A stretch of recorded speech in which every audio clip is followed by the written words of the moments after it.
A little pokey today for us.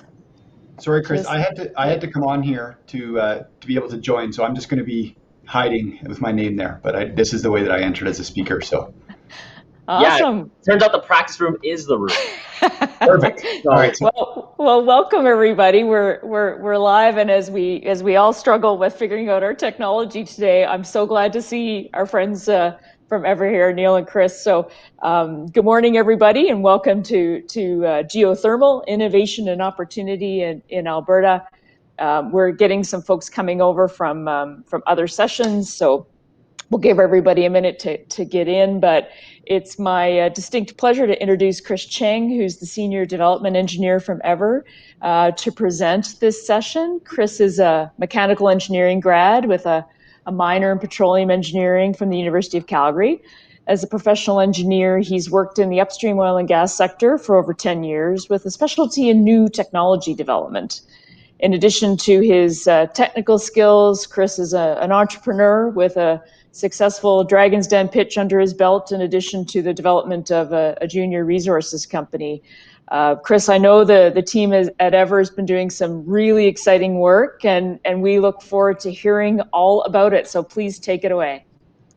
all right, hello everyone and good morning. I'm excited to be here and talk a little bit about Eavor Technologies, what our company is, some of the projects that we're up to, and what the opportunity might be for Eavor and the Alberta economy and the Alberta assets that we have here. So with that, I'll just get going.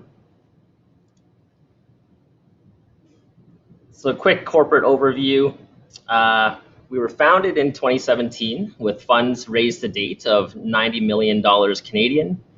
This year in February, we announced a closing of $50 million Canadian, which were led by major investors, British Petroleum and Chevron, who I'm sure you've all heard of, and Temasek, which is a holding company owned by the government of Singapore with about a $200 billion US portfolio. And you can see our timeline below. So in 2017, that was our founding. We worked on our IP through 2018 and 2019 and brought our Everlight pilot on stream at the end of 2019. Throughout 2020, we continued to increase our market expansion. We did the fundraising and all the due diligence behind that. And this year, our target is to mature our portfolio and bring on our first commercial project, or FID, our first commercial project by the end of the year.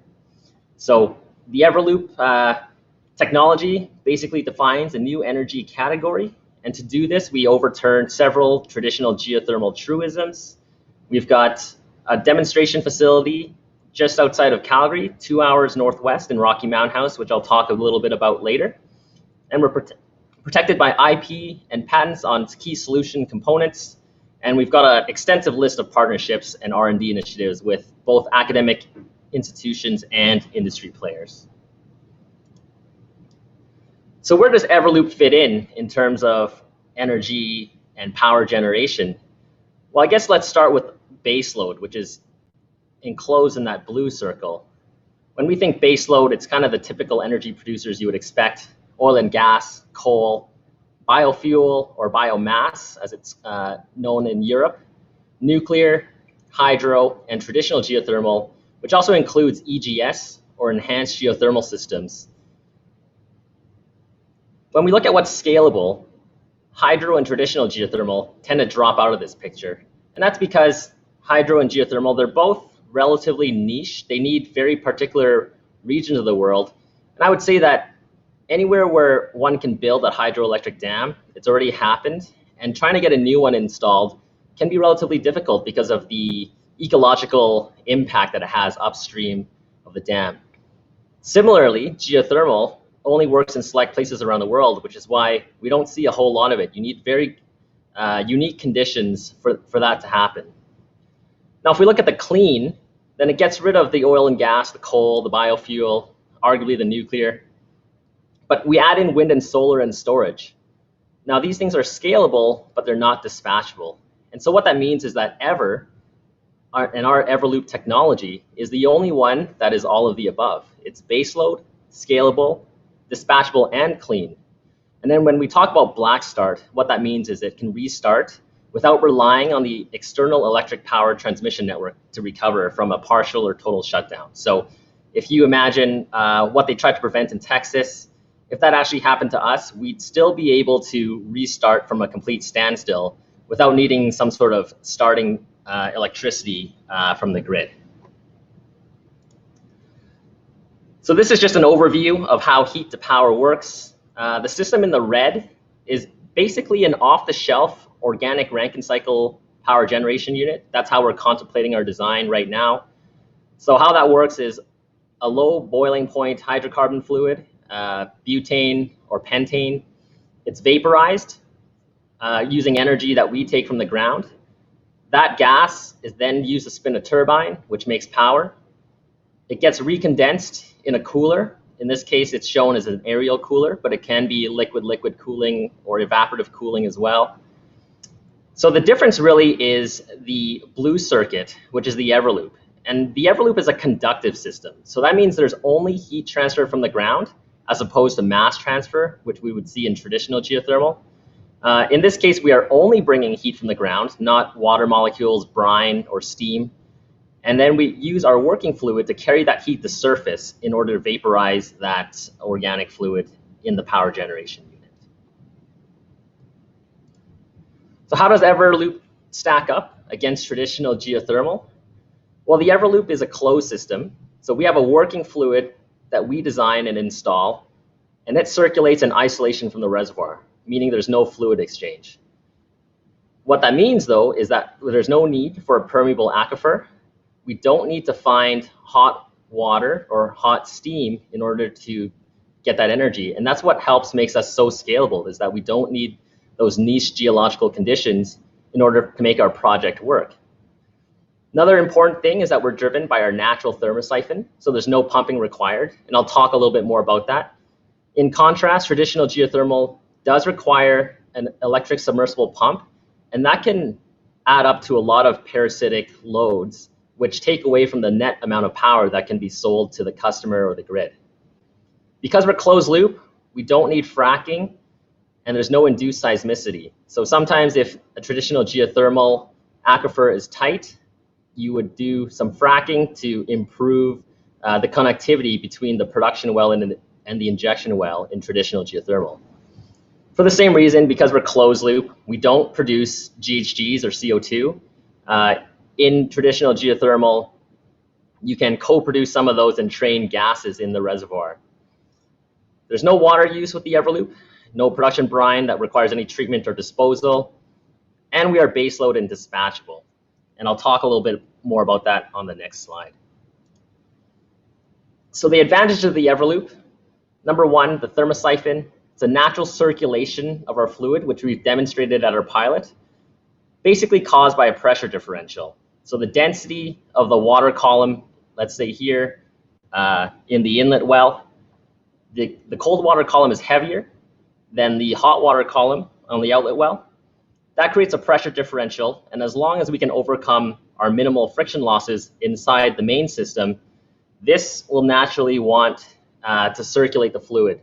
And again, we've shown that in our Eavor-Light pilot demonstration. When we talk about dispatchable, what that means is within reason, we can load follow the peaks and valleys that exist with human behavior, such as in our prime times in the mornings and the evenings. And so we can adjust the energy output based on the intraday demand.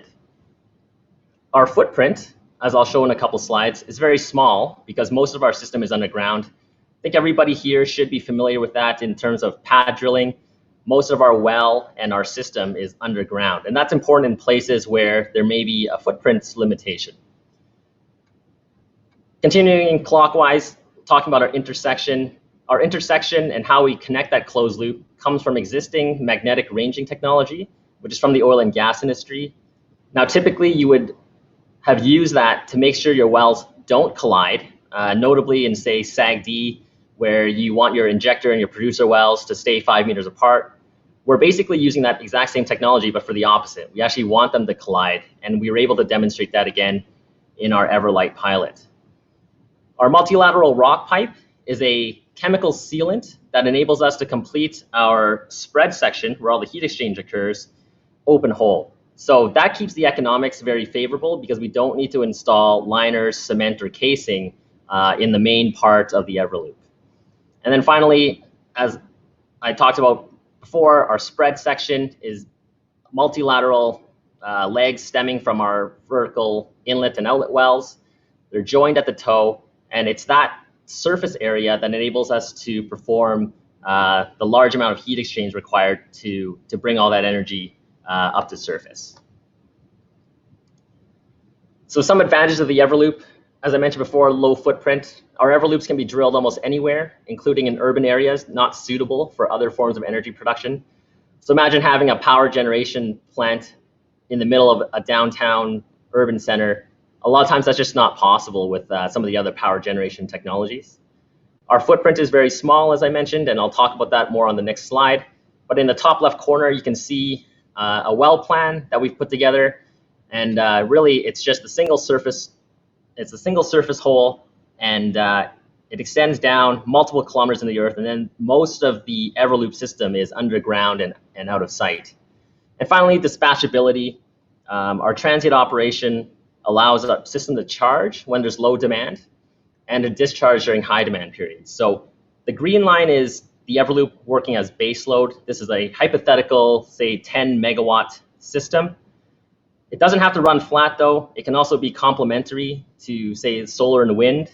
So here we've got an example of solar that produces most of its energy in the daytime hours, and then the Eavor-Loop can come in and complement that by working at night and in those shoulder hours when solar is not running at its peak. So if we look at the footprint of a hypothetical 5 megawatt Eavor-Loop versus wind and solar, you can see that wind takes up quite a lot of space. It's shown on the left-hand image there. And you'd have to install 17 megawatts because it only runs about 30% of the time. Very, very similar for solar. So wind requires the turbines to be spaced fairly far apart to make sure that they don't interfere with each other. Solar takes up about 5 times less space, but still, because it's a surface area play, it necessarily requires a large surface footprint. So the Eavor-Loop is therefore about 35 times more energy dense than solar, and about 180 times more energy dense than wind from a footprint perspective. And a major part of this is the capacity factor, which is what fraction of that installed capacity gets used over a certain time period. So because the Earth's heat is always there, the Eavor-Loop basically has a near 100% capacity factor, which means we don't have to overbuild our facility for what we actually want to generate. If I take the solar example, if you want to generate on average 1 megawatt over a 24-hour period, you would essentially need to install 3 megawatts of capacity and generate the 3 megawatts for 8 hours, and then find a way to store 16 hours worth of that energy for when the sun isn't shining. So that's the major difference, is that we can basically design our loops to the exact demand profile that exists rather than having to overbuild and store it. So now I'll talk a little bit about our Eavor-Light pilot and some of the successes that we've seen there. So the Eavor-Light, as I mentioned, it's located near Rocky Mountain House, Alberta. Before the pandemic, we've been happy to give tours and bring interested parties over to have a look at it. I do encourage people to check out the Eavor website. What we have now is a 3D tour that's, I would say, just as good, extremely accurate. And you can kind of walk through our site kind of using video game-like control. So it works for millennials and Gen Z folks kind of at my age range.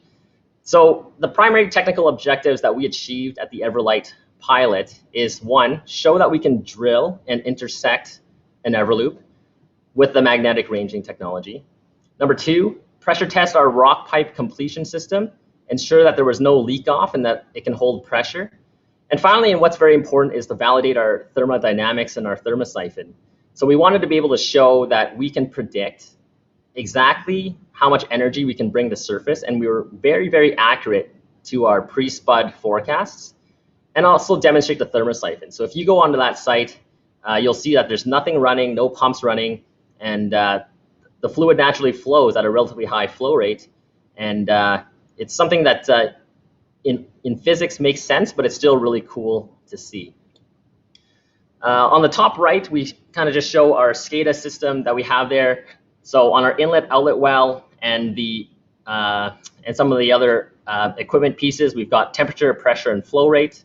And then in the outlet well, we've got 6 thermocouples spaced downhole. And again, that helps with our history matching and our thermodynamic predictions to make sure that we are as accurate as possible. And one of the benefits about going to a closed loop system such as this is, as long as you know how much heat is underground, you can very accurately predict how much can come up and can be brought up based on whatever your operating conditions happen to be. So the pilot itself, it's 2 wells in what we call a daisy chain configuration. The wells themselves are drilled to about a 2.4 kilometer total vertical depth. The laterals themselves are about 2,000 meters long, and the surface pipeline is about 2,500 meters. So in this top right picture, this is the drilling rig drilling our inlet well, and you can see about 2.5 kilometers away, looking north, is the derrick of the drilling rig drilling our outlet well.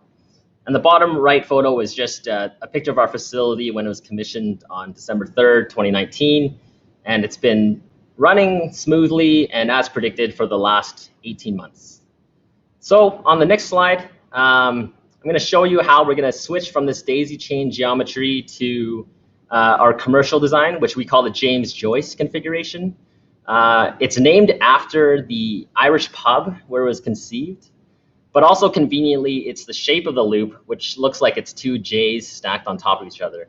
Now, I couldn't figure out a way to figure out the sound, so I think I'm just going to talk over the video and describe what's happening, and then I've got an image to show that geometric progression on the slide following that. To understand the James Joyce So here we have our daisy chain configuration with the dual laterals, inlet and outlet well, and then we basically fold that in half.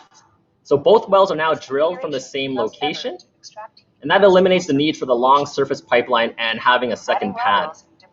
We then expand the number of laterals to 12, and so what it's showing here is our ability to drill multiple Eavor-Loops from one site, either in stacked formations or in the same formation. So again, borrowing from oil and gas where we have multi-well pad sites and multilateral drilling. So looking at our geometry progression, as I mentioned, here's our Everlight prototype. What we call our Eavor-Loop 1.0 is the James Joyce configuration. So again, allowing for a single surface site for both the inlet and the outlet well, eliminating that surface pipeline, and we only require surface on location piping to connect the inlet and outlet wells. Now, as we move from the Eavor-Loop 1.0 to the Eavor-Loop 2.0, what we're doing is we're doing the same amount of drilling, same number of laterals, same distance of laterals, same rock pipe completion, same thermodynamic forecasting, but instead of drilling them horizontal, we are pointing that entire situation downwards and accessing harder rock. So because most of the oil and gas takes place in sedimentary basins, that would use our 1.0 design. Our R&D is really focused on improving our 2.0, and that's what's going to let us scale massively into markets where the utility cost of power is relatively low. So we need that harder rock in order to do that. Now, speaking of where the 1.0 can work, I'm going to talk a little bit about our Geretsried project. So this is our first announced commercial project. It's in southern Germany by Munich. Phase 1 is a 200 million euro phase. It's about 9 megawatts electric, 65 megawatts thermal in Geretsried, Germany. It's a 4 Eavor-Loop 1.0 implementation drilled into sedimentary rock, just as a commercial demonstration. It's going to be making power, but we've also got a provision to make heat sales as well to the nearby town of Geretsried. Following up on that, we've got a fairly large license area and mineral rights in this area. So we would continue to drill Eavor-Loop 1s and then eventually fill the rest of that lease up with Eavor-Loop 2.0 technologies. And just to give you an idea of the size of the pads where the rigs are on, each rig, as you can see in the top right photo, it's about 60 meters wide and 120 meters across. When it's done, in Germany, what we have is we put the cellars of the wellheads below grade, so it's nice and clean looking, and then you're just left with the ORC coolers as well as the ORC unit, which takes up a fraction of what the rigs would have taken. So we need most of our space for the rigs, and then that surface footprint shrinks with the final facility. Speaking of the heat, the project is also designed with provisions for heat. And so the nearby town of Geretsried, I'm showing the 8 phases of their district heating network, and they're basically waiting for a geothermal project to come around, which would be us. And we're currently working with them on a draft heat offtake agreement. And the reason why this was preconceived that way is because it was originally imagined as a traditional geothermal project, and that failed. So Eavor took over that project because with our closed loop system, we don't need to look for that hot aquifer in order to make things work. Bringing things closer to home, there's district energy opportunities everywhere. I wanted to show this slide just to say that in Alberta, we have those as well. So downtown Calgary here, just blocks from the office at Eavor, we've got the NMAX Downtown District Energy Center, which provides hot water to East Village and some buildings in the core. And the U of A has a really, really large district energy system. It's the largest system of its kind in Canada and one of the 5 largest in North America. And so what I show on the right-hand side is just a typical bathtub model of the seasons, how Eavor-Loop can fill the base load as well as the peak as we develop Eavor-Loops for a particular system. Another use for this, especially important in the Netherlands, is the greenhouse system. So we can bring low-grade heat to their glass house system and provide heat for agricultural purposes as well. All right, so what are the opportunities for geothermal abroad and here in Alberta? Well, number one, geothermal still remains a fairly niche market. If you look at all the ORC installations by the end of 2016, there's only 2.7 gigawatts of installed organic Rankine cycle technology. Just for comparison, in Alberta, our power market itself, or our power capacity, is 16 gigawatts. So all of that would easily fit into Alberta, never mind just what's in the rest of the world. And if we extract that to just geothermal, there's only 2 gigawatts of geothermal across 300 or so plants, so an average about 6 megawatts per plant. And this market is dominated by a company called Ormat and a handful of other players. And so these plants last multiple decades, and so the amount that it's installed on an annual basis is relatively small. So we think there's lots of opportunities to move down the cost curve. Installation can be made more modular as opposed to custom. There's vertical integration that can happen, and that hasn't happened yet because of how niche that market continues to be for now. What are our Alberta advantages? Number one, we have a skilled, experienced workforce. We've got geologists, engineers, trades, all the support staff, lots of major capital projects experience. We've got the drilling expertise. We've got our subsurface modeling and expertise. We've got manufacturing expertise, so fabricating, pressure welding, how to build things as modules and then ship them out as skids to keep our costs down and make that into a manufacturing process. We've got existing assets here in the province, idle equipment, idle rigs, potential repurposing of well sites and interconnections, maybe reusing old wells, but mainly just the brownfield locations that we can make use of.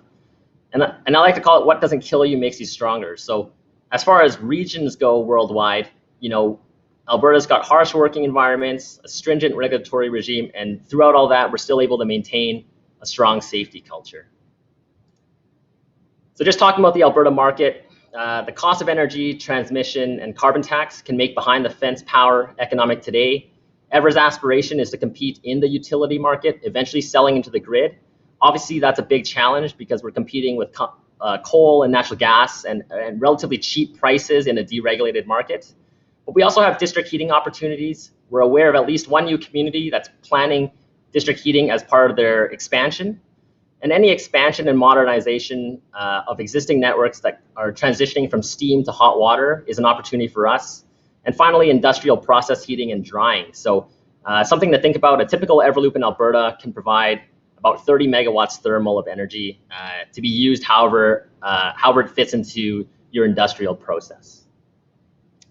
So that's kind of all I had today. I want to thank everybody for taking an interest in Eavor.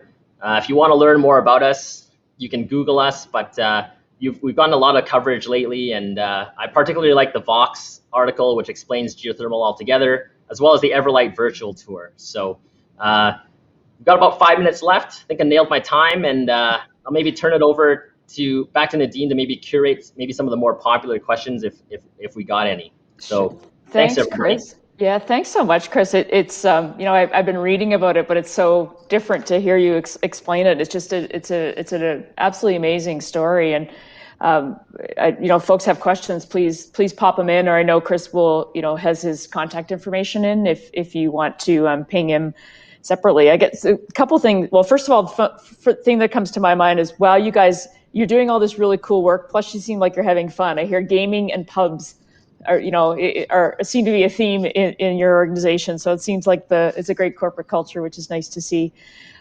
Curious about the market. It seems like it can be usable almost anywhere, but it feels like in new communities or new builds, there's the opportunity, but in these space constrained regions, like in cities that are super dense. So right. Do you see this being, I guess, the market being more overseas right now for some of this for installation? Yeah, that's a good question. I would say for power, our market is mainly overseas because the power pricing in Canada, it's hydro. Here it's hydrocarbon dominated, but like out east, it's hydro. It's really hard to compete with basically free energy once that sunk cost is in there. So there's a reason why our first commercial project is in Germany. They've got a big feed-in tariff, or we call that a FIT, where the government actually backstops a power price. So that's important for us as we continue to try and bring our technology down. But we know we're going to be expensive for the first few loops, so we need to go to those places that offer a high revenue for us. But our ultimate goal is to drive that cost down so that we can compete anywhere. In terms of heat, though, we can go anywhere. The value of heat is actually much higher because the conversion efficiency from heat to power is somewhere in the teens. But if we're selling just strictly heat and it works out, then we can sell all of the heat that we bring up, not just that 15% that's converted into power. And so the heat is competitive in most places. And the hardest part is just finding those types of contracts and finding the developers willing to do it, because they are relatively more niche than just transmitting power into the grid. So hope that answers your question. It does.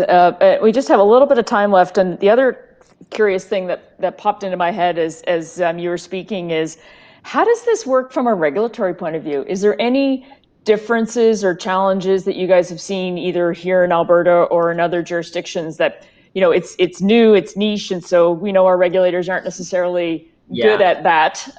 What's been your experience? It's for sure a challenge. It's very niche. And because even when we say geothermal kind of runs more like an oil and gas reservoir, like a traditional geothermal. You've got an aquifer, you're producing it, you're depleting it. They want to make sure that you're managing that properly.